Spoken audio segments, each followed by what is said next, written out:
Hello, good morning everyone.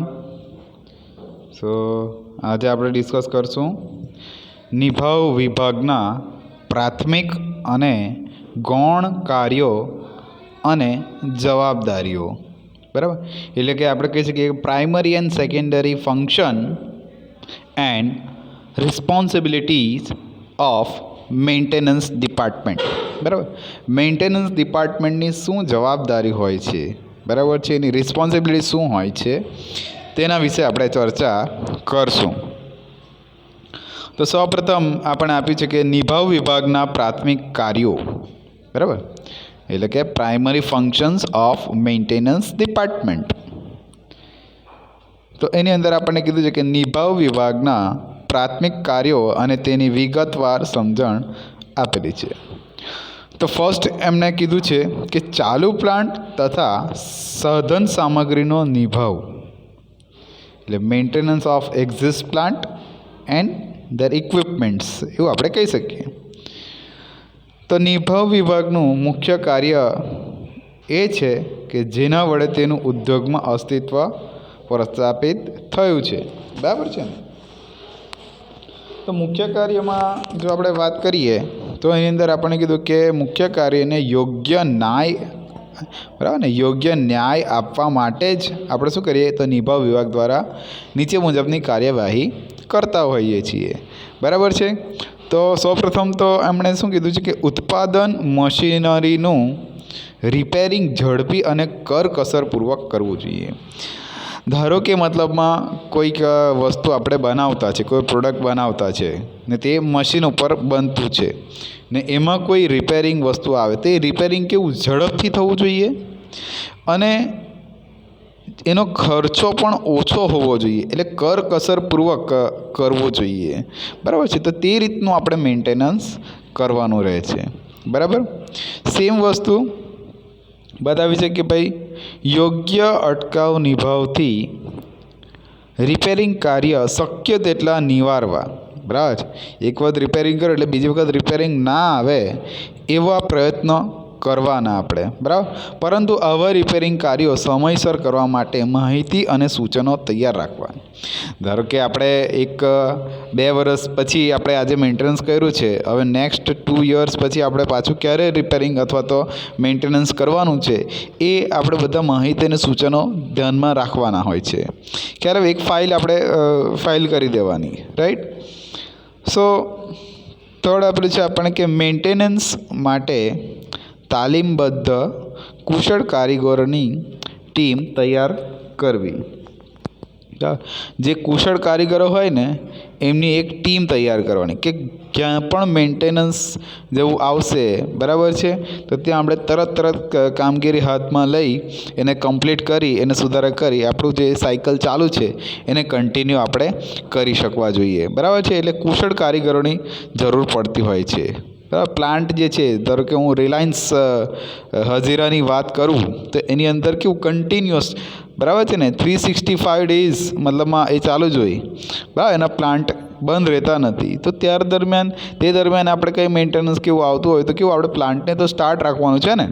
બરાબર. તો એવા કુશળ કારીગરોની આપણે જરૂર હોય કે જે તરત બધું મેન્ટેનન્સનું કામ ફિનિશ કરી શકે એવા હોવા જોઈએ. બરાબર. એટલે આ એક જવાબદારી છે મેન્ટેનન્સ ડિપાર્ટમેન્ટની. ત્યારબાદ મશીનોનો બિન ઉત્પાદકીય સમય, એટલે કે ડાઉન ટાઈમને શું કરવાનો તો ઘટાડવાનો છે. બરાબર. અને નિભાવ સમયને ઘટાડવાનો. બરાબર. ડાઉન ટાઈમ પણ ઘટાડવાનો અને નિભાવ સમય પણ ઘટાડવાનો છે. પછી યોગ્ય રેકોર્ડ દ્વારા નિભાવ ખર્ચની યોગ્ય વહેંચણી શક્ય બનાવવી. બરાબર ને. યોગ્ય રેકોર્ડ દ્વારા નિભાવ ખર્ચની યોગ્ય વહેંચણી શક્ય બનાવવી. બરાબર ને. ત્યારબાદ મેન્ટેનન્સ આયોજન અને શિડ્યુલ તૈયાર કરવા તથા તેનો અમલ કરવો જોઈએ. બરાબર. મેન્ટેનન્સનું પ્રોપરલી આયોજન કરવાનું. ડિપાર્ટમેન્ટ હોય તો એમાં તમારે મતલબ મીટિંગ કરી બધું ડિસ્કશન કરી એક આયોજન કરવાનું ને એક શિડ્યુલ તૈયાર કરવાનું હોય છે. બરાબર છે ને એનો અમલ પણ કરવાનો. શિડ્યુલ બની ગયું એટલે આપણે છૂટા થઈ ગયા એવું નથી, એના પર અમલ પણ આપણે કરવાનું રહેતું હોય છે. એઝ અ મેન્ટેનન્સ ડિપાર્ટમેન્ટની અંદર અથવા તો એન્જિનિયર હોઈએ આપણે તો આ બધી વસ્તુ ધ્યાનમાં રાખતા હોઈએ છીએ. ત્યારબાદ મેન્ટેનન્સ લેબર કોસ્ટ ઘટે તે રીતે પ્લાનિંગ કરી કાર્યો કરવા. બરાબર, મેન્ટેનન્સમાં એટલે લેબર કોસ્ટ ઘટી જાય ને એટલે ખાસો એવો મતલબમાં કોસ્ટ, બરાબર, એટલે લેબર કોસ્ટ આપણે ઘટાડી શકીએ એવું પ્લાનિંગ આપણે કરવું જોઈએ. ત્યારબાદ મેન્ટેનન્સ માટેના સામાનને તેની ઇકોનોમિક સંખ્યા પ્રમાણે સંગ્રહવા જોઈએ. બરાબર, જે કંઈ બી આપણે મેન્ટેનન્સ માટે સામાન જોઈતા હોય તો તેને મતલબ ઇકોનોમિકલ સંખ્યા, પછી બહુ મોંઘા ઇન્સ્ટ્રુમેન્ટ લાવીને બધું કરીને એ પ્રમાણે કરે તો આપણને કોસ્ટ વધી જાય. એટલે જે કંઈ સામાનની જરૂર હોય તેની સંખ્યા પ્રમાણે એને સંગ્રહવાનો હોય છે. ત્યાર પછી આવ્યું છે આપણને કે પ્રિવેન્ટિવ મેન્ટેનન્સ પ્રોગ્રામ બનાવી તેનો ચીવટપૂર્વક અમલ કરવો. બરાબર છે ને, પ્રિવેન્ટિવ મેન્ટેનન્સના કોઈ પ્રોગ્રામ બનાવીને આપણે એને ચીવટપૂર્વક અમલ કરવો, નાની વસ્તુ પર પણ ધ્યાન આપવું જોઈએ એવું આપણે કહી શકીએ. બરાબર છે. ત્યારબાદ લાસ્ટમાં કીધું છે કે ભાઈ મશીનને ખખડધજ ખામીયુક્ત થવા માટેના કારણો શોધવા. કેમ ભાઈ ખખડધજ છે, કેમ આની અંદર ખામી આવી છે તેને શોધવાનું કામ છે, તથા તે શોધીને એની ખામીઓ જે હોય તેને દૂર કરવાનું પણ આ મેન્ટેનન્સ ડિપાર્ટમેન્ટની જવાબદારી હોય છે. ખ્યાલ આવે છે? ચાલો હવે સેકન્ડ જે આપેલું છે એ શું આપેલું છે આપણને?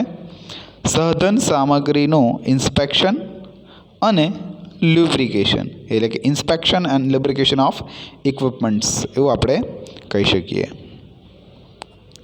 તો એની અંદર આપણે કીધું છે કે મધ્યમ અને મોટા કદના ઉદ્યોગમાં, મધ્યમ એટલે કે થોડા મધ્યમ અને બહુ જ વધારે મોટા કદના ઉદ્યોગોમાં આ કાર્ય નિભાવ વિભાગ દ્વારા પદ્ધતિસર થાય છે. જેમ કે તમને એક્ઝામ્પલ આપ્યો ને, રિલાયન્સ ઇન્ડસ્ટ્રી છે, અતુલ લિમિટેડ છે, બરાબર છે, ઘણી બધી કંપનીમાં સ્ટેપ બાય સ્ટેપ વર્ક ચાલતું હોય છે પદ્ધતિસર એમ. બરાબર, તો ઇન્સ્પેક્શન કર્યા બાદ નિભાવ કાર્ય કરવામાં આવે છે. પહેલાં તો આપણે ઇન્સ્પેક્શન તો કરવું છે ને કે ભાઈ ક્યાં કઈ જગ્યાએ આપણે મેન્ટેનન્સની જરૂર છે, ક્યાં લ્યુબ્રિકેશન ઓઇલ પેલું ખતમ થઈ ગયેલું કે ઓઇલિંગ, બરાબર, ફ્રિક્શન વિયર થતું હોય અને ઘસાતું હોય તો તે જગ્યાએ આપણે લ્યુબ્રિકેશન કરવું પડે. તો પહેલાં એ બધું ઇન્સ્પેક્શન કરવું પડે, ત્યાર પછી આપણને ખ્યાલ આવે, ત્યાર પછી આપણે એક્શનમાં આવી શકીએ. રાઈટ. તો નિયમિત ઓઇલિંગ, ગ્રીસિંગ કરી તેમજ યોગ્ય સમયે ઓઇલ બદલાવી યંત્રોની કન્ડિશન સારી રાખવાનો પ્રયત્ન કરવામાં આવે છે. બરાબર. ત્યારબાદ ઓઇલ બદલીકરણ માટેનો પ્રોગ્રામ બનાવી, બરાબર, ઓઇલ બદલીકરણ માટેનો પ્રોગ્રામ બનાવી તેનો અમલ કરી યોગ્ય લ્યુબ્રિકેશનનો હેતુ પાર પાડવામાં આવે છે. બરાબર. તો મેન્ટેનન્સ કાર્યમાં કરવામાં આવતા ઇન્સ્પેક્શનનો અર્થ ફક્ત તપાસવું કે જોવું તેવો નથી. ઇન્સ્પેક્શનનો મતલબ ખાલી તપાસ જ કરવી એવું નથી, પણ ઇન્સ્પેક્શનનો અર્થ થાય છે કે ખૂબ જ ઓછા સમયમાં થતી પરંતુ મશીનોના નિભાવ માટેની, બરાબર ને, ચીડવટભરી કામગીરી, બરાબર ને, એકદમ કામગીરીઓ કરવી ચોકસાઈથી એમ. ખ્યાલ આવે? જેમાં મશીનોની સફાઈ છે, ઘસાઈ ગયેલા પાર્ટ્સ હોય તો તે પણ રિપ્લેસ કરવાના હોય છે, હા, એનું એડજસ્ટમેન્ટ ઠીક કરવાનું, ઢીલા પડેલા નટ બોલ્ટ્સને ટાઈટ કરવાનું, પછી મશીનોના ગાર્ડ સલામત બનાવવાના, યોગ્ય લ્યુબ્રિકેશન જ્યાં જરૂર હોય ત્યાં કરવાનું, મશીનોને ઘસાતા પાર્ટ્સનું ઘર્ષણને શું કરવાનું? તો ઘટાડવાનું. બરાબર છે ને, ઘસાશે એટલે મટીરિયલ ઓછું થઈ જશે, મટીરિયલ ઓછું પછી ગેપ વધી જાય. ખ્યાલ આવે છે? એ રીતે એટલે આ બધી વસ્તુ ધ્યાનમાં રાખવાની. તો આથી મશીનના ફરતા ભાગોનો ઘસારો ઘટે છે અને તેનું આયુષ્યમાં ઘટાડો પણ ઘટે છે. બરાબર, એટલે આયુષ્ય વધે, એનું લાઈફ એની વધે એવું આપણે કહી શકીએ. ક્લિયર? ચાલો, થર્ડ આપ્યું છે આપણને કે ઉપયોગી સેવાઓની યોગ્ય વહેંચણી, એટલે કે proper distribution of utility services. Right. તો એની અંદર આપણને કીધું છે કે મોટા ઉદ્યોગોમાં પોતાનું પાવર હાઉસ હોય છે. મોટા ઉદ્યોગોમાં પોતાનું પાવર હાઉસ હોય છે. તો અહીં વિદ્યુત શક્તિનું ઉત્પાદન કરવામાં આવે છે. અહીં વિદ્યુત શક્તિનું ઉત્પાદન કરવામાં આવે છે. ઉપરાંત આપણે જો જોઈએ તો પ્રક્રિયાઓની હવા, પાણી, વરાળ જેવી જરૂરિયાતો પણ હોય જ છે. અને આવી જે છે દરેક જરૂરિયાતો આવી દરેક જરૂરિયાતો જે છે તે ઉપયોગી સેવાઓ છે એવું આપણે કહી શકીએ.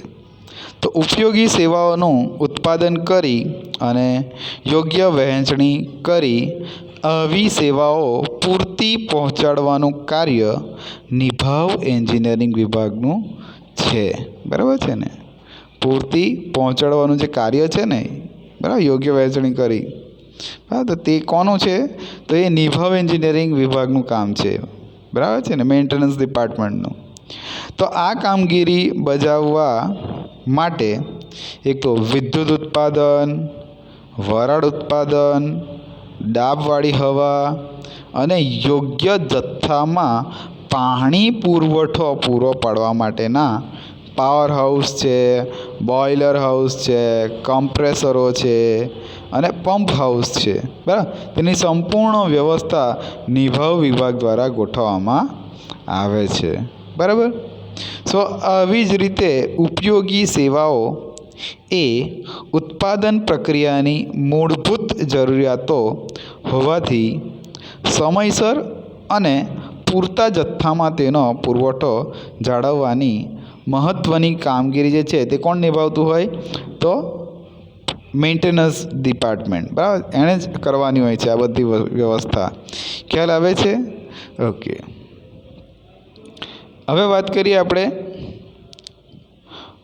મોજૂદ સાધન સામગ્રીના બદલીકરણ અથવા તો ફેરફારની કામગીરી. તો એની અંદર આપણે કીધું કે અલ્ટરેશન અથવા તો મોડિફિકેશન ઇન એક્ઝિસ્ટિંગ ઇક્વિપમેન્ટ્સ એવું આપણે કહી શકીએ. બરાબર છે? તો એની અંદર આપણે કીધું છે કે સાધન સામગ્રીની કન્ડિશન સુધારવા, તેની કાર્યક્ષમતા અને ઉત્પાદકતા વધારવા તથા સારી ગુણવત્તાવાળું ઉત્પાદન આપે તથા ઉત્પાદન મેળવવા માટે સરળતા થાય. બરાબર છે ને? ગુણવત્તાવાળું ઉત્પાદન તો આપે છે, પણ એ ઉત્પાદન મેળવવા માટે બી કેવું? તો સરળતા થાય. તો તે માટે વિકસિત ટેકનોલોજી છે તેના મુજબ ફેરફારો કરી તેનું આધુનિકરણ, બરાબર છે ને, આધુનિકીકરણ કરવામાં આવે છે. બરાબર છે ને? જે આપણે જૂના જમાનામાં કરતા, પણ તેના કરતાં હવે બધું એડવાન્સ આવી ગયેલું છે, ઘણી બધી વસ્તુ. તો એમાં આપણે સમયને બચાવી શકીએ છીએ. બરાબર, અને સારું ગુણવત્તાવાળું પ્રોડક્ટ પણ આપણે બનાવી શકીએ છીએ. ખ્યાલ આવે? એટલે આધુનિક જે મતલબ ટેકનોલોજી છે એનું યુઝ આપણે કરી શકીએ છીએ. તો નવી ટેકનોલોજી આધારિત મશીનો જેવું કામ જૂના મશીનો પાસેથી તેનું મોડિફિકેશન કરી મેળવવાનું કાર્ય જે છે એ નિભાવ વિભાગનું છે. બરાબર, કોઈ પણ આપણે જૂનું મશીનરી છે પણ તેમાં એવું મોડિફિકેશન કરો કે જેનાથી આપણે જે વર્ક છે એમાં આઉટપુટમાં વધારો આવે. બરાબર છે ને? એટલે એ રીતે પણ આપણે કરી શકીએ. પણ એ પણ કામ કોનું છે? મેન્ટેનન્સ ડિપાર્ટમેન્ટનું છે એવું આપણે કહી શકીએ. ત્યારબાદ કીધેલું છે કે સાધન સામગ્રી અને બિલ્ડિંગના નવા ઇન્સ્ટોલેશન કરવા, એટલે કે new instalments of equipments and buildings. બરાબર, નવી જગ્યાએ મતલબમાં નવા ઇન્સ્ટોલેશન કરવાના.